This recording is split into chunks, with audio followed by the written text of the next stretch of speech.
Hi friends. So I wanted to share this moment with you because I hope that it helps someone else. I am working up the courage to go report an assault that took place yesterday on the street. A fruit vendor offered me a cherry as a sample, and then when I took it, he squeezed my breast. I was so shocked and stunned, and it was literally in the span of a couple seconds. I responded, "No, don't do that," and walked away. And just a block and a half away to my house, and I had to remind myself more than a couple times that it wasn't my fault. I experienced rape almost 6 years ago on 10/18.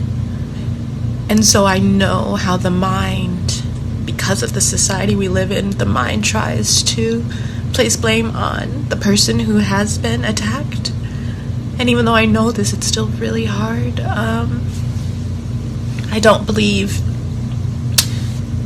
in our country's jailing system and in prison.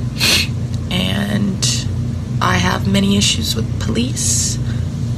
And I don't believe prison is necessarily changes people. So I was just reflecting today because I didn't even know what I wanted to do. I have decided I am going to report him. This is different from my rape, in the sense that this man I do want to report because he's interacting with so many people on the street. He had a giant grin on his face when he assaulted me, and that's not okay. I don't want him to think that's okay, that he can just do that without repercussions. I've never seen this man before. I don't know him. I am friends with the man who's usually there. He's very kind. So I am going out to see if he's there. And I'm just going to inquire if he knows who was working last night, because I don't know the citizenship status of the people who work there. And I don't want them all to suffer because of this one filthy man. I'm just trusting God, as always, to lead me, to let me know what to do when I get out there. But I do want to have a police report so it's on record, so if this man does this again, then it's already been recorded. I've been through the whole rape kit and all of that, and that was a 9-hour process.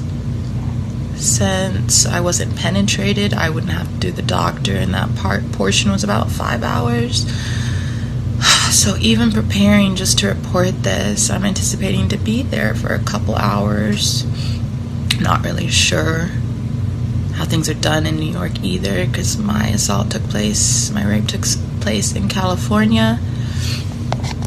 So I don't know, there's just a lot of answers or unanswered questions, a lot of questions I have, and I wanted to share this because the mental space that you're in after being assaulted is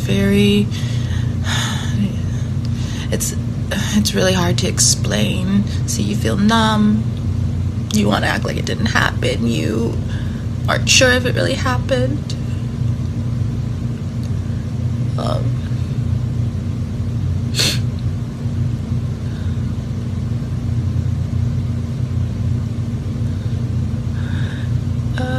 Yeah, so you just want to push it off and not deal with it. And last night I had such a great night going to a concert for the organization I volunteer with, and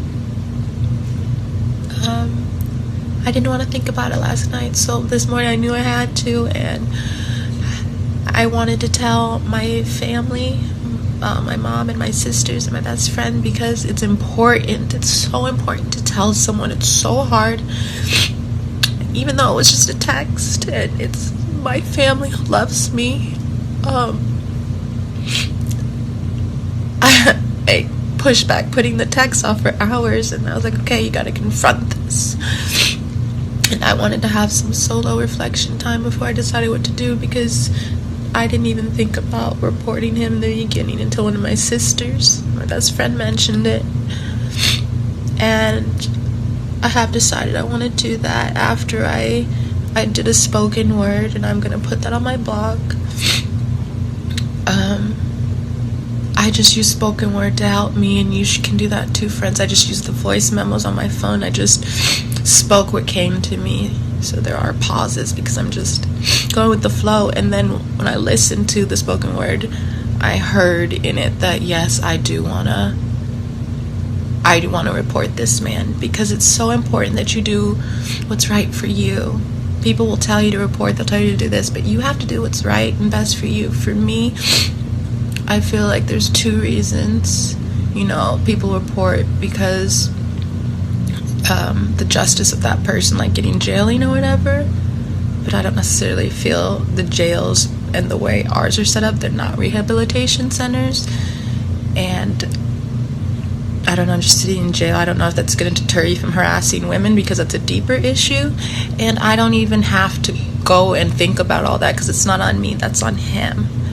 And then the second is getting justice for yourself. And for me, outward things happening isn't necessarily, that doesn't bring me comfort, because I know for me to feel okay, I have to heal, and I know what I need to do to heal.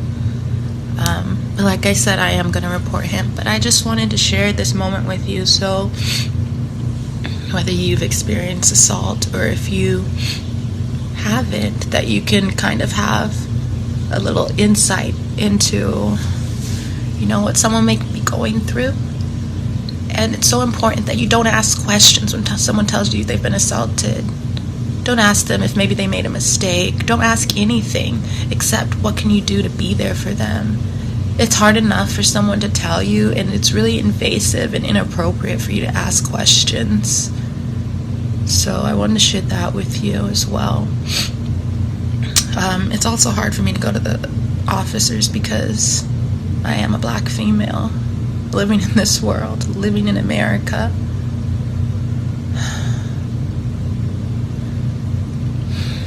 I'm not afraid of police officers because I'm not afraid of anything, because I have God. But I am smart and intelligent, so I am weary of them because lots of them are predators to black and brown people. And that's the world we live in right now. I do believe we will be able to change things. So that's also a reason why lots of assaults go unreported, and that's also why some people target people of color, because they know that we have these barriers to getting the help we need, because the people that are supposed to help us kill us all the time without repercussions, without remorse, and with the support of society, continually, unwaveringly, no matter how many stories or videos are out there. So that's also why I'm going to speak up, because things have to change, and we have to speak up if we want change. And I'm doing this for my black sisters, for my people of color that deal with this, for the black trans women who are attacked more than any others, who are killed or beaten, who are not protected. I'm doing this so that someone else doesn't have to experience it. And I'm so grateful to have a support group and to have a safe space where I can feel safe, I can feel okay. And so many people don't have that. They're living in marginalized communities, which is all a part of the system, that were put in place to keep us in oppression. So that's what I have to say. Say a prayer for me, and I hope this helps someone. Bye, friends.